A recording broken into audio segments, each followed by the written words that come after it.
Doktor, mənim uşağımın görməsindən heç vaxt şikayəti olmayıb. Ona görə də mən onu göz həkiminə aparmamışam. Adətən valideynlər uşaqlarını göz müayinəsinə gətirdikləri zaman görmə faizləri çox aşağı olduqda ilk sualım bundan ibarət olur ki, siz indiyə kimi uşağın görməsində narahatçılıq hiss eləmişdinizmi? Adətən deyirlər ki, yox, heç bir şikayəti yox idi. Ona görə də biz onu göz həkiminə aparmadıq.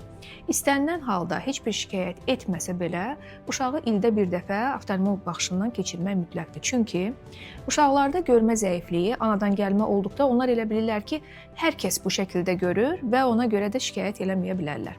Amma bəzi əlamətlər var ki, siz bu əlamətlərə əsasən bilə bilərsiniz ki, uşağınızda bəlkə də görmə zəifliyi var. Məsələn, uzaq məsafəyə baxdıqda gözlərini qıyaraq baxmaq, yazanda xəttdən çıxmaq və yaxud da ki, tez-tez baş ağrılarından şikayət eləmək görmə zəifliyinin əlamətlərindən ola bilər. Ona görə də uşağın ilk birinci ilində belə onun göz müayinəsindən keçməsi mütləqdir. Bundan sonra hər hansı bir şikayət varsa, həkim oftalmoloq özü təyin edəcək ki, hansı aydan, neçə aydan bir və yaxud neçə müddətdən bir pasiyent göz müayinəsindən keçsin, amma heç bir şikayəti olmasa belə ildə bir dəfə uşaqların oftalmoloq müayinəsindən keçməsi vacibdir.